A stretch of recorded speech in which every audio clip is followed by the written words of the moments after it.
I watched their mouths moving. Nausea rose and sunk in my stomach. Everything had the indistinct aspect of a scene viewed through a window sheeted with rain. Their words were globs of monotone sounds without shape or meaning. And at that moment, I didn't care. I'm told I asked if my sister from Elgin was there. For what reason, I don't know. Sam asked if I wanted her told. He said I told him yes. Later, he claimed I mumbled something about him misunderstanding me about her. I learned that they sent a car out to Elgin to pick her up at 2 a.m. and brought her to the station in Des Plaines. My attorney said I told him I wanted to talk.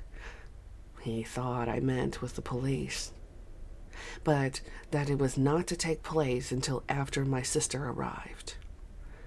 I don't believe it. I was moved into a small conference room with both my attorneys and the surveillance officers, plus 2 men from the sheriff's office. Except for the stupor I succumbed to at the hospital, I had been some 44 hours without sleep. 160 milligrams of Valium within that last 12 hours had decimated me, mentally and physically. I went into what was to be called my second statement at 3:30 in the morning of December 22nd. It was a long, rambling, one-sided conversation, with them doing most of the talking, but only a few questions being asked. It started off with me going over what I had said in my first statement, filling in some blanks. That part was as though it was told in the third person. It read as if I were a witness to the document. It must have gone on for about 2 hours, until I wore down. Later, 3 of the 4 of the surveillance team would say under oath that John Gacy was wide awake, alert, and clear-eyed while making this confession in their presence. No official reporter, no required member of the state attorney's office stenographed this drugged muttering. It was drafted, who knows when or with what attempt at accuracy. My attorneys were not allowed to witness the procedure, a flagrantly illegal maneuver. The police had the motive and all the time needed to fabricate or doctor the statement. Much of what they claimed was said was leaked to the news media, which screwed it around to serve its own interests. Prosecutor author Terry Sullivan, in his book Killer Clown, said, page 164, "With his black car in its spotlights, dressed in his black leather jacket, Gacy convinced his prey that he was a policeman, and they did as he told them." But the official statement reads, RD number 78-35203 confidential, page 3, when Gacy was around Bughouse Square, the people he came in contact with always thought he was a cop. The radio and the red spotlight made them think that. They would always do what Gacy asked. You can see the difference. Sullivan continues, based solely on the dubious statement given him by the police. At Bughouse Square, Gacy didn't have to look for potential partners. After stalking one, he would offer the youth a cigarette, then ask if he were interested in having a party. However, the official statement, RD 78-35203, commonly called the second statement, page 5, reads, Bughouse Square didn't have to look for homosexuals. Gacy was then asked if he stalked his victims. Gacy gave no answer. He would have a cigarette with his victims and then ask them if they would have a party. The changing of a few words easily changes the perspective, slanting the truth. How does the word stalk sound? It drew the image they thought. They were better painters than cops. I have admitted to a blackout or drug amnesia or being zonked for at least a day and a half. I stand by that. I was able to see my sister after the interrogation. She was brought in from her home and sequestered in an interview room. I can only recall an extension of confusion carried over from the grilling I had undergone, and a lot of tears in a long-past dream. We talked about a few things, how she got down there, what she knew so far. Between the two of us crying to each other, I doubt either one of us made much sense. I recounted that I had been on my way to the cemetery when they stopped me, that I had done nothing wrong, and I didn't understand why I was there. I told her I kept saying whatever they asked me to say, so that they would let me go visit my father's grave. That was called, in police interrogation circles, as the Christian burial ploy. It is designed to work on the accused's emotional state and trick him into saying things he wouldn't rationally say. There are several forms of it. These guys used them all. Dawn, coffee, a small smoky room, fragments of recollection. I was overcome with confusion and fatigue, and Marani was walking aimlessly up and down the corridor.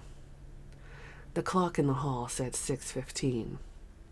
Sam walked into the room asking if we wanted some coffee, that we would soon be leaving for a ride out to Interstate Bridge 55, where the police thought some bodies had been thrown into the river. My sister said on the side to Sam, "He doesn't sound like my brother. He's talking so different."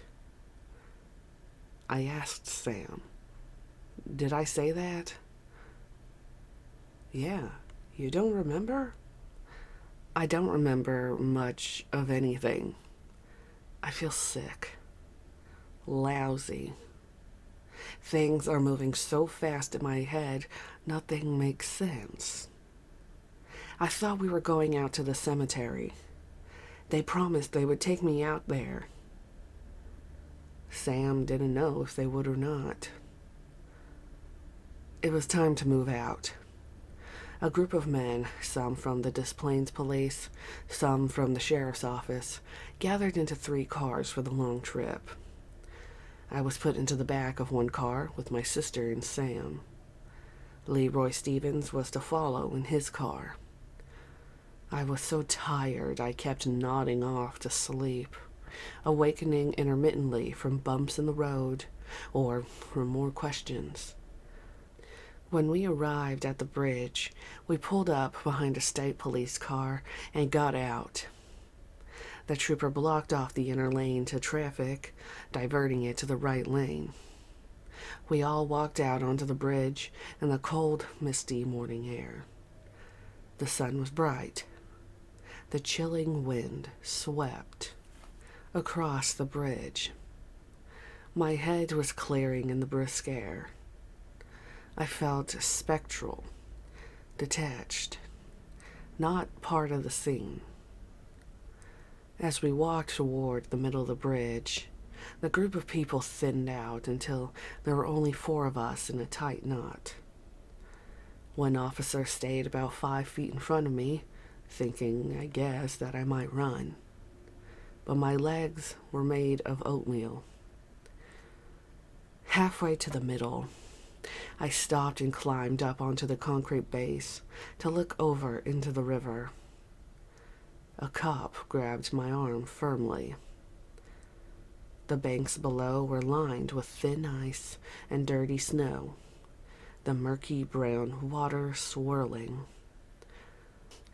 A TV camera truck was hurrying toward us down the opposite lanes. Excitedly, 2 officers rushed me back toward the cars. By the time we got to them, the TV truck had parked, and the media guys were running across the middle of the interstate. One officer yelled, "Let's get out of here." We took off, heading back towards the city. As I looked out the rear window, I could see a TV minicam trained on our cars, its operator chasing wildly down the highway.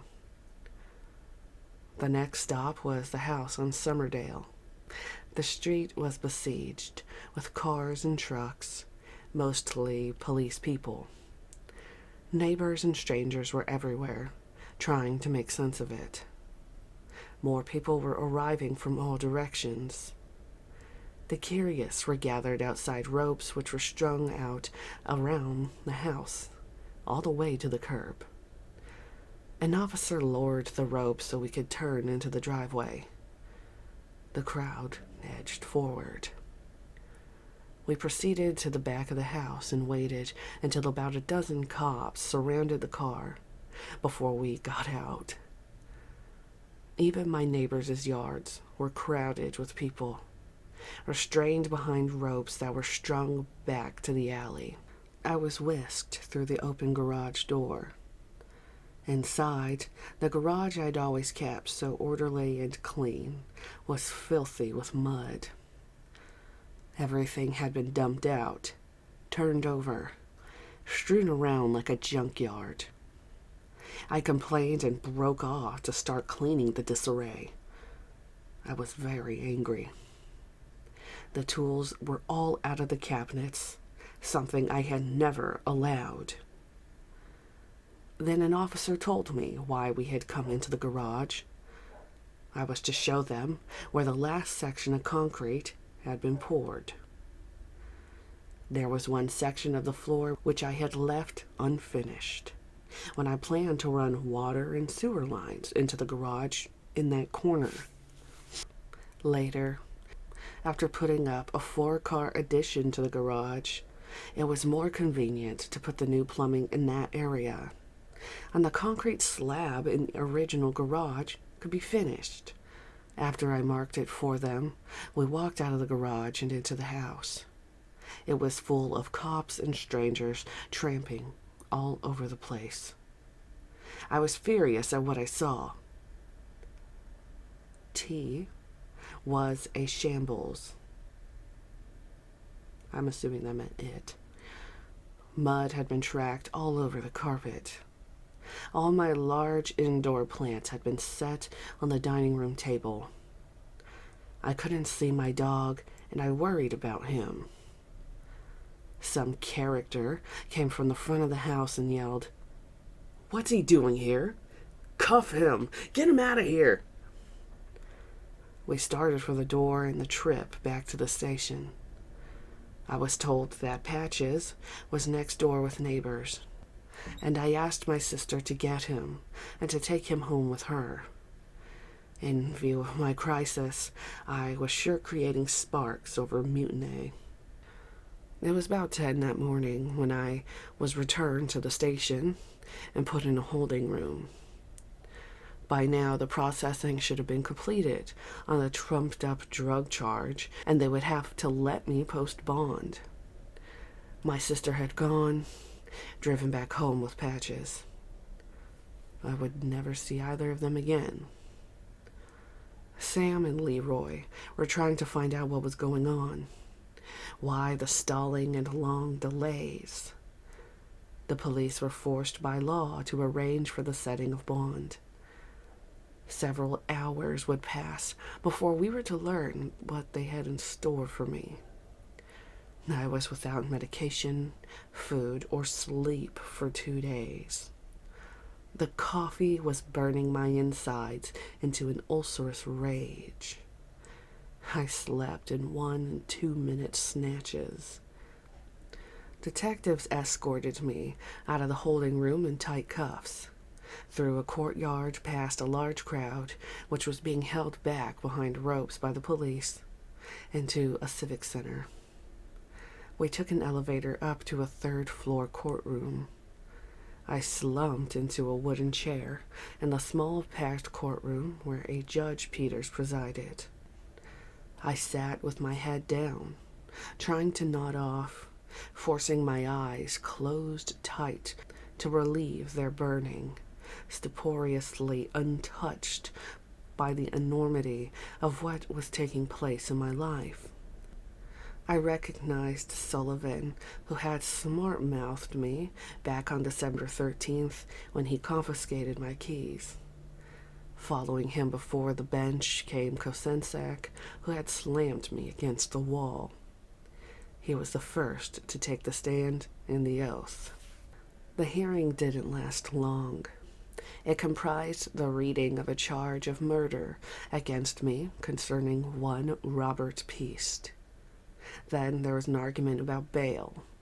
Sam asking that it be set, while Sullivan railed against it, because it was a murder charge, and because of my prior criminal record. He said I should not be allowed any bond. Judge Peters agreed. Amirani protested that I was a sick man who required specific medications and a doctor's attention. The judge changed the order to read, "The prisoner shall be sent to Cermak Hospital, the medical wing of the jail." He asked then if there were any objections. Sullivan, with an expression of dissatisfaction, said, "No objections." They led me back to a cell in the Des Plaines jail, where for the first time I was allowed to lie down on a hard bench after 56 hours without sleep. It was then 3 o'clock in the afternoon. No sooner had I drifted off to sleep than a guard was at my side, poking me awake. He told me to get up. They wanted to talk to me again. I was taken to an interview room and left alone.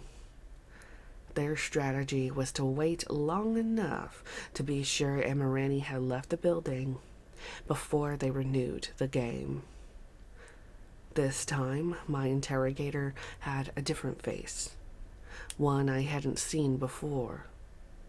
He said he was Larry Finder from the state's attorney's office. Could he sit down? I didn't have to talk to him.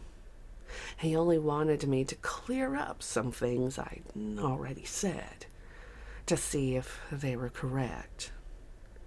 He was a smooth talker. He came on like a helping hand, a friend amid the chaos. "Like something to drink?" "Good openers." "Drink? Hell, I haven't had anything to eat the last 2 days. What does a guy have to do to get something to eat around here?" "All they have around here is vending machines with liquids. Want some soup if they got it?" "Anything, man.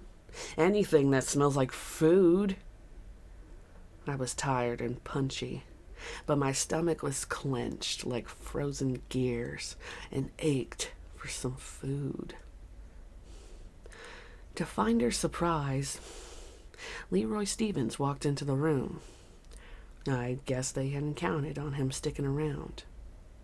Finders asked Stevens, "Do you have any objection to us just talking with him?" Leroy was really off his turf, being a civil attorney, now faced not only with the complexities of criminal law, but with having a client with drug and murder charges. He was a fine lawyer, but this was a whole new field of skullduggery.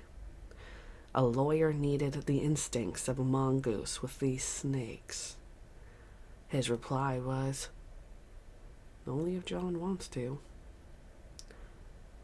He left. I wouldn't see him again until several days later at the Cook County Jail in Chicago. For personal reasons, I felt that I needed to visit my father's grave, to talk to his headstone. to him. I've been repeatedly promised that I might be driven to Maryhill to visit my father's gravesite. I've insisted, but the only time it's mentioned is when I bring it up. Finder said he sympathized and would relay my request, and saw no reason why it couldn't be arranged. That was mentioned to me when I arrived, and it was also mentioned that it is contingent upon your cooperation in this serious matter. As important as that visit is to you, John, so it is important to us to get some questions answered and this whole mess out of the way. The other investigators have told me that. He said I had seemed relieved during and after issuing the earlier statement. Hell, I didn't even know what I had said. I had no memory of giving a statement, so I didn't know what he was talking about. He kept attributing statements to me, saying that I had said this and I had said that, and with it being so close to Christmas, don't you feel that it could be the best thing to tell us exactly where Robert Peast is, so his grieving parents can at least have him buried by then? I feel for his folks, but I'm not the one that dumped him. After another hour, they added to the cast. 2 new faces with new temperaments, voices, words. The questions, though thinly disguised, were the same. The Christian burial game, illegal in every state of the Union, continued. We're checking how soon we can take you to Maryhill, said the blonde officer from the surveillance team. It was the most loathsome deceit I'd ever seen or heard of. Suddenly, I thought of my 2 laborers, associates who had been harassed along with me over the past 2 weeks. Who else have you got here?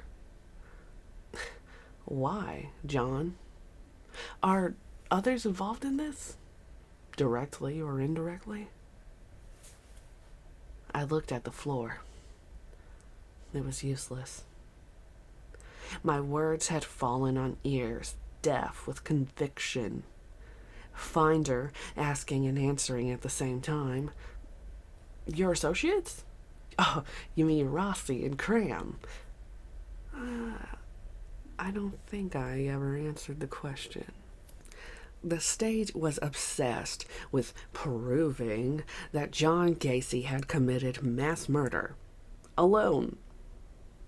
To involve others now not only would have been costly, lengthy, and extremely difficult, but it would have prohibited the use of Rossi and Cram as witnesses for the state. Too much time had been invested in proving me an independent agent of murder for them to attempt to make delicate and obvious rearrangements.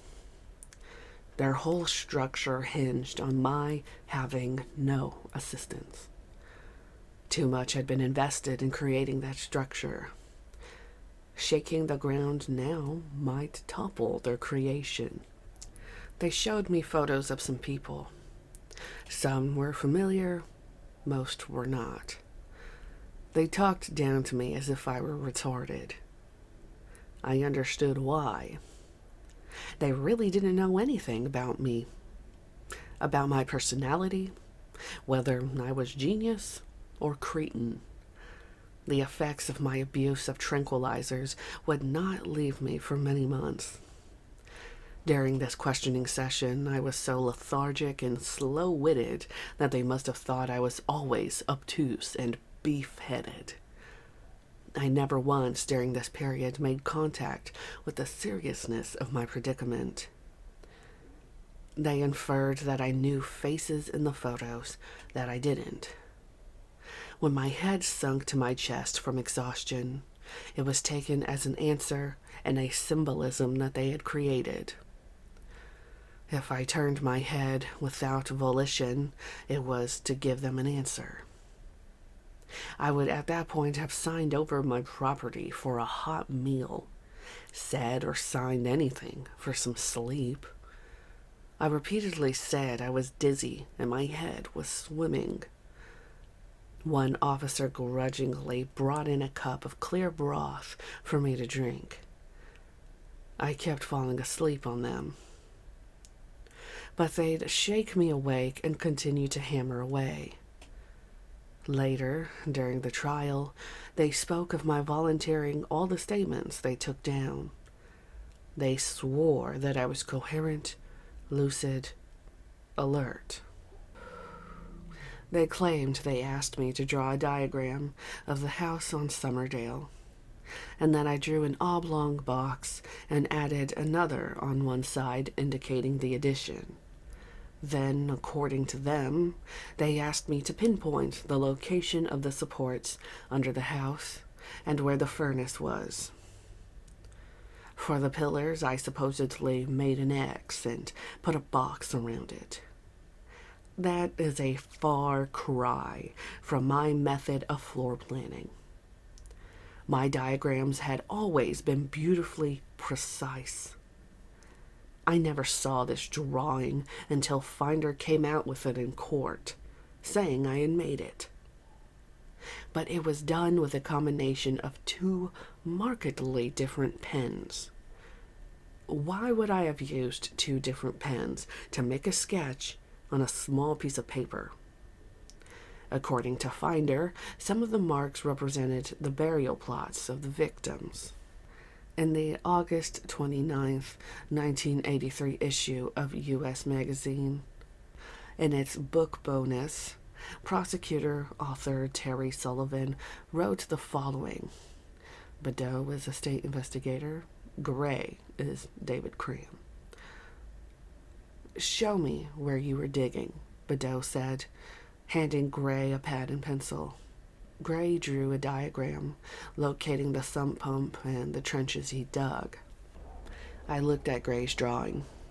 If Gacy had groundwater problems, the trenches that Gray had dug made no sense. That's where their diagram came from. Graham made it. 100 questions that demanded answers were either demeaned or ignored.